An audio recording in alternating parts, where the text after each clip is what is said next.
It usually happens on an ordinary evening. You're half watching something on the TV and you glance over. There it is. A thin new tear along the arm of the sofa, threads hanging where the fabric used to be smooth, and your cat still sitting on that exact spot, claws hooked in like the job isn't finished. And in that single second, your brain jumps straight to the worst story there is. They're doing this to get me. They're mad, they're spiteful, they're destroying my furniture on purpose. First, I need you to take a slow, deep breath. I'm a veterinarian, and I want you to know that cats scratching furniture is one of the most common reasons frustrated, exhausted owners come through my door or into my DMs sounding exactly like you sound right now. Here's what most people don't realize. Scratching is not optional for a cat. It's hygiene. It's stretch. It's stress dump. It's how they leave a scent map that says, this is mine. I live here. But, and this is the part I have to be honest with you about, stopping the sofa is not about yelling no louder. And it's not about making your whole house smell like citrus and regret. If you only block the furniture and never give a better yes, your cat doesn't become polite. They become sneaky or anxious, or they move to the next expensive thing. So today I'm going to do something powerful. I'm going to teach you how to stop your cat from scratching your furniture the exact way I walk owners through it after exam room panic settles. What to check first, including when it's actually medical, the one setup that redirects claws for real, and the mistakes that quietly make it worse. This isn't about winning against your cat. It's about walking through your living room, calm, prepared, and without a ruined couch. Grab a notebook. Let's turn that anger into a plan. Hi, I'm Dr. PeteGraves. If you've ever stood over a shredded cushion thinking, I love this animal and I also want to cry, you're in the right place. Hit like if the sofa has already lost a round. It helps more owners find a calmer answer. Let's start with the first and most important thing you'll ever do. Before we talk about posts and sprays, we have to assess why the claws chose that fabric.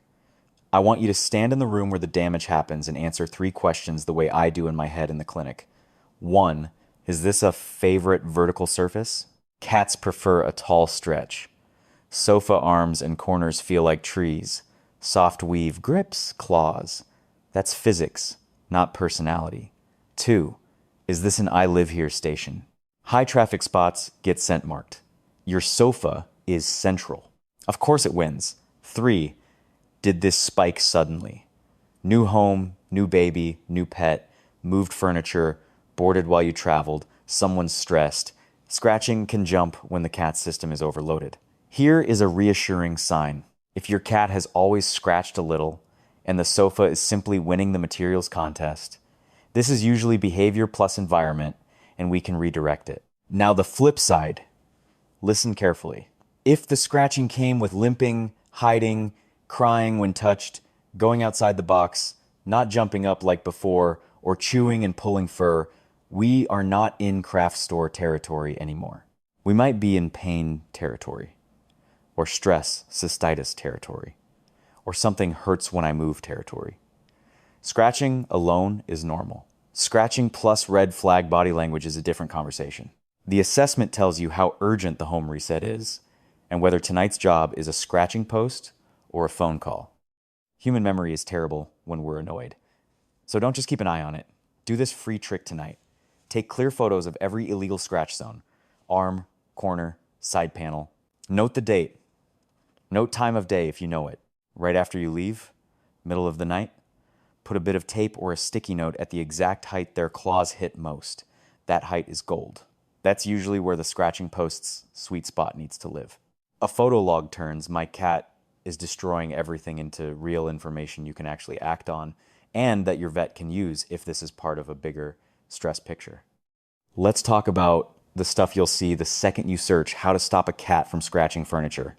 Online, you'll see people claiming spray them with water, smack the sofa mid-scratch, rub their nose in it, flood the room with essential oils, or just declaw the problem away. Please hear me. For a cat, a lot of that advice is either useless or genuinely harmful. Cats don't connect delayed punishment with a claw stroke from an hour ago. They connect you with sudden scary energy. That can increase stress, and stressed cats often scratch more, not less. in essential oils, what smells like a spa to you can become a toxic stress test for a cat's system. They groom, they lick, they swallow. Natural is not a synonym for safe. As a veterinarian, I'm telling you plainly, we redirect. We don't revenge train. Declawing is not a personality fix. It's irreversible surgery with real welfare costs, and it is not the simple solution social media pretends it is. If someone is pushing that as step one for a sofa, get a second opinion from a cat-friendly vet. If this is already saving you from a fight with your cat tonight, subscribe. Every week, I help you understand what your cat is really trying to tell you before panic makes the decisions. Okay, now the part you came for, the do this. Welcome to the first and most important fix. Every no needs a yes. You can not only take the sofa away as a scratching option, you replace the job the sofa was doing. Step one serious scratching post, not a toy. Forget the cheap wobbly stick that tips when they lean in. Cats want tall enough for a full spine stretch, sturdy, zero wobble when they put weight into it. Material that grips, sisal rope or corrugated sisal that catches, claws the way fabric does, vertical or horizontal or angled. If that's how your cat already scratches, watch them once with honest eyes. A post that falls over teaches one lesson. The sofa was better. Step two, place it where the crime already happens. This is the mistake I see constantly. People put the post in a lonely corner where it looks nice. Your cat voted for the sofa arm. Put the yes within a pause decision of the no, right beside that shredded corner. Same room, same highway. Step three, make the post smell like a win. Rub a little used bedding on it, or a pinch of silvervine or catnip if your cat responds and it's used safely. Reward with a calm treat or a short play burst the first few times they even sniff investigate. You're not bribing. You're marking the new workplace. Step four, temporarily make the sofa a boring no. Only after the post is in place. Double-sided tape or a scratch-safe runner on the hotspot, a throw cover with a texture they dislike, rearrange a cushion so the favorite edge isn't as available. This is temporary scaffolding, not the whole personality of your house forever. Here's the piece. Product videos skip. A lot of my cat is destroying furniture is leftover hunt energy with nowhere legal to go. Do this daily, even 5 focused minutes. Hunt, catch, snack, rest, wand, toy. Let them stalk, chase, catch, end on a win. Then a small meal or puzzle feed. That sequence fills the biological loop. Scratching sometimes spills into, if your cat is alone all day and the sofa is the only work in the apartment, no spray bottle on earth beats a real evening hunt. And while we're here, nails. Overgrown nails catch fabric and make sofa damage worse. Learn a calm trim routine or book a vet or tech demo once so you're not wrestling. For tonight, just check length. I could not let you leave without the chapter I give owners who only wanted a product tip. Call your veterinarian sooner if scratching shows up with sudden aggression or hiding, limping or favoring a leg after big scratch sessions, jumping hesitation or stiffness. Pain can change where and how hard they claw, peeing outside the box or straining, overgrooming bald paths, appetite drop, or not themselves. And if you have multiple cats, sofa war can be stress marking in claw form that may need extra vertical space and extra resources, not just one post. None of this means you failed. It means cats talk with their bodies when the house or the body is wrong.